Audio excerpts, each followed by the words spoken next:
She cut me out of the wedding I paid for and chose the man my ex cheated with to walk her down the aisle, so I canceled everything. Let's just say the silence at the altar said it all. I'm not really sure who else would understand this, but I need to say it out loud, even if it's just to the void. This is about my daughter Lily, 27 years old, and how she shattered me in a way I never saw coming. I'm a father, and I did something drastic. I'm not proud of it, but I'm not sure I regret it either. A little background first, because none of this makes sense without it. Lily is my only child from my first marriage. Her mom walked out when Lily was 7, ran off to Europe with some guy named Tom, left me holding everything. The grief, the bills, the bedtime stories. I raised Lily alone for 5 years before Susan came into our lives, my current wife. She's been a steady force, but those early years, they were brutal. I was just a guy with a small business and a broken-hearted kid trying to patch us both together. Then, 2 months ago, Lily tells me she's getting married. His name's Ben. We've had our issues over the years, Lily and I, but when she said she was getting married, I felt something I hadn't felt in a while. Hope. Maybe this was a turning point. Thing is, they didn't have much, they were scraping by. So, I stepped up, offered to pay for the whole wedding, 50 grand, my gift to her. She lit up, showed me her Pinterest boards, her favorite flower arrangements, her dream venue. For the first time in years, it felt like we were finally getting it right, finally on the same page. The wedding planner Lily picked seemed top tier. Slick suit, rehearsed smile, clipboard in hand. He'd done a string of high-end weddings in our town. She was in constant meetings with him, choosing floral centerpieces and color palettes, tasting cakes, all that. I stayed out of the way, just writing checks and figuring it was her moment. I mean, what do I know about charger plates and eucalyptus garlands? One night, she texted me a picture of the venue, a lakeside estate straight out of a bridal magazine. I replied, "Proud of you, can't wait to walk you down the aisle." She responded with nothing but a thumbs-up emoji. It was small, dismissive, but I ignored it. I was too caught up in the idea of finally seeing her happy, finally being a part of something good. For a while, everything looked fine. I was paying invoices, big ones, chocolate fountain, ice sculpture, live quartet, the works. I even had my tailor start making me a custom suit. Susan was helping me pick out the tie. Despite the history between her and Lily, she was trying. Then, little cracks started to show. Susan's cousin out at a cafe bumped into one of Lily's friends. She casually mentioned how excited we were about the wedding, only for Lily's friend to look confused. "I thought she wasn't inviting them," she said. She said something about cutting out toxic people for her mental health. Susan's cousin pressed gently, but the friend just shrugged and said something vague about Lily having a traumatic childhood. We both brushed it off. Miscommunication, we figured. But it nagged at me.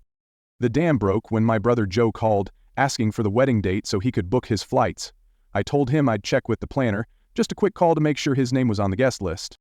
But the planner started getting cagey. "I'll have to confirm with the bride. The guest list is full." "Excuse me? I'm the one footing the $50,000 0 cents bill. Full guest list?" He couldn't even show me the list without her permission. That's when I started pushing. "Send it to me," I said. "I'm the one signing the checks." He hesitated, stammered, but eventually gave in and emailed me the list. My name wasn't on it. Neither was Susan's. But the name that was, under father of the bride in neat bold letters, Tom. Yeah, that Tom, the man my ex-wife ran off to Europe with, the man who looked me in the eye the night he left and said, "She's your problem now." He wasn't just on the guest list, he was walking my daughter down the aisle. It hit me like a punch to the chest. This wasn't an oversight. This was erasure. I wasn't just being excluded, I was being replaced. I started making calls. My sister, my parents, even my cousin in Colorado, every single one had heard some variation of the same story. Lily had been poisoning the well for months, telling everyone I was emotionally abusive, that I didn't support her, that I controlled her life. All lies, but carefully planted, whispered into the right ears to keep people from asking questions. She'd been building her case behind my back, turning the narrative until she was the misunderstood daughter, rising above her toxic father. I wasn't just left off the invite list, I was the villain in her carefully curated story. I stared at that email for an hour. I kept rereading it, trying to believe there'd been a mistake, but it was all right there in black and white. The planner had even forwarded Lily's original instructions. Do not allow Robert Jenkins or Susan Jenkins onto the premises. Enforce with venue security if needed. My daughter didn't just uninvite me, she built a wall and posted guards at the gate. And that's the moment when something in me broke. Something small but sacred. The part that always held out hope that no matter how strained things got, I'd still be her father on the day she said I do. That I'd still have a place beside her. So there I was, $50,000 0 cents deep into my only child's wedding, and not only was I uninvited, I'd been replaced. She gave the honor of walking her down the aisle to the man who left her behind 2 decades ago. No birthday cards, no check-ins, nothing, just silence. Until now. And somehow, he gets the father of the bride role? I'm not going to sugarcoat it, I spiraled. I drank like I was trying to outrun my own heartbeat. Mornings started with bourbon, nights ended with silence and a locked door. Susan, God bless her, tried to keep me grounded. She brought food I didn't touch, tried to pull me out of that dark space, but I just kept going deeper. I couldn't stop staring at that email. I must have called Lily 50 times that week. Straight to voicemail. Every time. The first few messages were calm, confused. By the 10th I was begging. After that, angry, then just broken. I left her a dozen voicemails I'll probably regret for the rest of my life. But what do you even say to your child when she cuts you out of her life like this? The worst part wasn't the betrayal, it was watching Susan try to make sense of it. She's been in Lily's life for 14 years. Helped raise her, helped her through high school, 2 stints in rehab, a near expulsion, a failed first job. Susan always stood by Lily, even when others told us to let go. And this was the thanks she got? Meanwhile, the wedding planner kept sending invoices. Deposit for the DJ, final floral payment, seating chart updates. Every bill felt like a slap to the face. Lily was still out there, planning her picture-perfect day on my dime, while I sat in the same clothes for 3 days, wondering where I'd gone wrong. Then, I saw photos on my niece's Instagram, Lily at her bachelorette party. Smiling like a queen, surrounded by friends, not a worry in the world. She looked radiant. I'd never seen her that happy. And it gutted me. Because her happiness came at the cost of erasing me. I've been through some stuff, divorce, business betrayal, a nasty custody hearing, but nothing felt like this. This was a punch I didn't see coming. For 20 years, I held on to one vision, me, in a dark suit, walking Lily down the aisle, tears in my eyes, handing her over to someone I hoped would love her the way she deserved. And now she wanted Tom, the man who once called her my problem before walking out of our lives. I couldn't sit in that house anymore. I had to see her. I needed to look her in the eye and hear the truth from her lips. Susan begged me to wait, to calm down first, but I was already out the door, drove straight to Lily's apartment, a sleek building I helped her afford until she got on her feet last year. I rang the buzzer 5 times before she answered through the intercom. Dad, I'm really busy right now with wedding stuff. No invitation to come up, no concern, just dismissal. So yeah, I snapped. I started hitting random buzzers until someone let me in, marched up to her floor. I could hear voices, an argument. Then Ben opened the door, clearly uncomfortable. Lily was in the living room, surrounded by wedding magazines and centerpiece samples. She looked at me like I was dirt on her shoe. What do you want? She asked. I tried to keep calm. I asked why she didn't tell me about Tom. Her response? A smirk. At least he never replaced Mom. That one hit hard. I reminded her I was a single dad for 5 years before Susan came into our lives. Reminded her that Tom had abandoned her, and she just rolled her eyes. Now you know. Saves you the travel time. I'll send you photos if I get around to it. She said it like she was canceling a lunch meeting. Then she drops the bomb. I had to set boundaries, Dad. You've always been controlling. This is my wedding. I'm not letting you ruin it like you ruined everything else. Ben chimed in. Lily told me you used to yell at her all the time, that you threatened to send her away if she misbehaved. I couldn't believe what I was hearing. She had painted me into some kind of monster in his mind. I asked how she could do this to me, to Susan, and she snapped back, "Oh God, here we go. Poor Dad and his precious Susan. Did it ever occur to you that I didn't want your replacement wife at my wedding?" And that's when I saw it. On the coffee table, a framed photo of her and Tom, a recent photo. She'd been reconnecting with him for months, plotting this, using my money to create a wedding where he could play the hero. I asked what I had done to deserve this, what was so terrible that she'd rather embrace the man who walked out. She rolled her eyes again. You always make everything about your feelings. This is my wedding, my choice. You're just the checkbook. Just the checkbook. That was it. I looked at Ben and said, "Good luck, man. You're gonna need it." And I left. Drove away shaking, barely able to breathe. I pulled into a parking lot halfway home and called Susan, hands trembling so bad I could barely hold the phone. When she found me, she didn't ask questions. She just took me for ice cream. like we used to do with Lily when she had a rough day. We sat there, in silence, eating sundaes in a cheap booth while I tried not to cry in public. The next day I called Lily again. She picked up, maybe by accident. But when she did, it was like a dam burst. 20 years of resentment poured out. According to her, I ruined her life by marrying Susan, by going on business trips, by putting my career ahead of her. She said Susan was a manipulator, that I chose her over my own daughter. She brought up the time I sent her to live with my sister, left out the part where she bullied her cousin mercilessly. To her, that was abandonment too. She brought up everything I ever did wrong, but none of what I did right. Not the late-night drives to the ER, not the times I fought for her spot in school, not the rehab bills or the sleepless nights. Everything I did, every sacrifice, every compromise meant nothing. All she saw was a man who owed her a dream wedding, the least I could do after ruining her life. That's when I realized this wasn't just a wedding, it was a rewriting of our history, one where I was the villain and Tom got to ride in on a white horse. Susan found me crying later that night, really crying, the kind you can't control. She sat beside me, just like always. But this time, she got angry. She said Lily needed consequences, that we needed to protect ourselves. She said, "This isn't about weddings or money, it's about boundaries. You gave Lily everything, and now it's time to stop giving. Let her learn what life looks like without someone cleaning up the mess." Truth is, when the dust finally settled and Lily was screaming in the street, I didn't feel triumphant. I didn't feel like I'd won anything. I just felt tired, bone-deep, soul-heavy tired. That wasn't what I wanted. Yeah, I wanted to teach her a lesson, but watching her completely unravel like that, it wrecked me in a way I didn't expect. The wedding planner called me later that night, voice shaking, asking about final payments. I told him flat out to take it up with Lily. He muttered something about his reputation being ruined, but I just hung up. I was way past caring. I heard through the grapevine that a handful of guests ended up going back to Lily and Ben's apartment.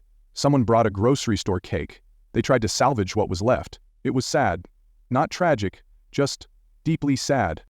Then came the fallout, like emotional nuclear winter. My parents showed up at my door the very next morning, they're both in their 70s, drove 3 hours just to chew me out. My mom was furious, said I'd turned my back on my daughter, said real parents don't do that. My dad didn't yell, he just looked disappointed. Somehow, that was worse. I tried to explain, about Tom, about the guest list, about the fact I wasn't even invited, but Mom wouldn't hear it. She's confused. You're the adult. Be the bigger person, she kept saying. Easy for her to say. Lily's always been her perfect little angel. Then they dropped the real bomb. They offered to pay for a new wedding. They said they'd cover everything. A clean slate. Let Lily start over. My own parents going behind my back like that? It stung more than I want to admit. But Lily, somehow, made it worse. When they went to her apartment to tell her about the new wedding offer, she exploded. Screamed at them. Accused them of choosing my side. Said they ruined her life by exposing her drug use in high school. Which is ridiculous. It was her teacher who called me. My parents didn't even know. Lily screamed at my 75-year-old mother, who has a heart condition, to get the hell out and never come back. This is the same woman who watched Lily every summer, who spoiled her rotten with cookies and books and unconditional love. Later that night, Mom called me in tears. Said she didn't recognize the girl who screamed at her. Kept whispering, "That's not my Lily." And I said the quiet part out loud. "Yeah, Mom. I know." That's when the family started to fracture. My sister, the one Lily lived with in high school, stood by me. She'd seen the storm before it broke. But my brother Joe thought I went too far. Said I humiliated my own daughter. Now the family's divided. Thanksgiving's going to be a real treat this year. Susan's family? They were never Lily's biggest fans to begin with. But they always kept it polite. After all this, though, they're done. Susan's mother called Lily some words in Arabic I won't translate. Let's just say they weren't compliments. Even outside the family, it got messy.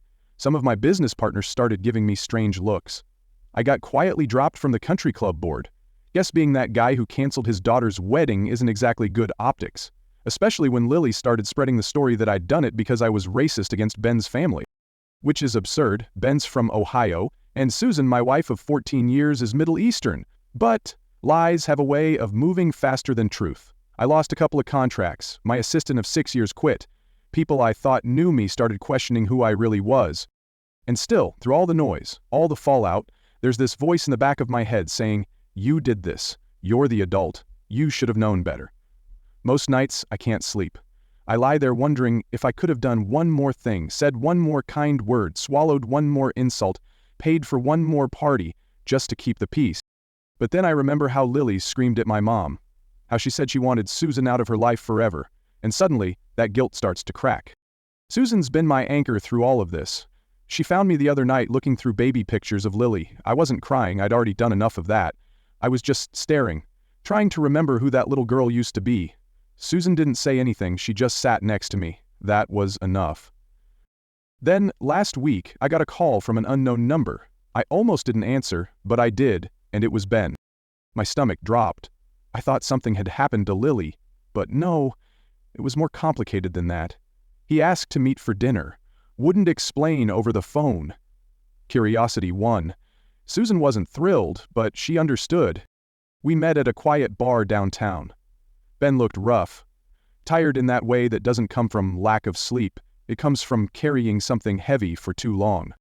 Turns out he and Lily had separated 3 months ago. He told me about the fight, the screaming, the smashed dishes, how she blamed him for moving, for her loneliness, for everything. He said she'd been spiraling, showing up at his job, calling him 50 times a day. Sound familiar? Then, he did something I didn't expect. He apologized. He said he saw how she treated me and Susan before the wedding, but didn't speak up. Said she made him believe we deserved it. He called it manipulation. Said she love-bombed him early on, affectionate, exciting, intense, but after they moved in, the mask started slipping. He asked if I'd help convince her to get into therapy, said she was losing control, that he still cared, but couldn't take the abuse anymore. I looked at him and saw a younger version of myself. Desperate, hurt, still hoping she could be saved. So I went to see her. Susan begged me not to go alone, but I needed to do it, one last time. Her apartment was a mess, not untidy, concerning, and the moment she saw me, she erupted, said I ruined her life, that I was the reason Ben left, that I'd always been the villain. I stayed calm, told her she could hate me all she wanted, but she needed help. And then she said something I'll never forget. She said she hated Susan so much, she wanted to kill her. Not in a flippant way, not heat of the moment. Her voice was cold, her eyes vacant. I left, fast, called Ben from the car and told him I'd tried. But I couldn't save her anymore. Still, I couldn't walk away entirely. I reached out to one of Lily's old friends from high school, someone she used to trust. She lives in South Africa now, but I begged her to call Lily. And to my shock, it worked. Lily agreed to therapy. She even apologized to my parents last week, still says she'll never forgive me or Susan, but it's something. I don't know what comes next. I don't think Lily and I will ever be what we once were. I'm not sure we ever truly were that to begin with, but maybe there's still a chance for healing. Not reconciliation, not absolution, just healing. If you've made it this far, thank you. Thank you for letting me tell the kind of story no one wants to admit is real. And thank you to every other parent who's whispered, "Me too," into the silence. Because sometimes you can love someone with every ounce of your being and still have to let them go. It's the hardest truth I've ever learned. And it's the one that's setting me free. If this story resonated with you, if you've ever had to make the impossible choice between protecting your peace and holding on to someone you love, please share your thoughts in the comments below. I know this one was heavy, but stories like these matter.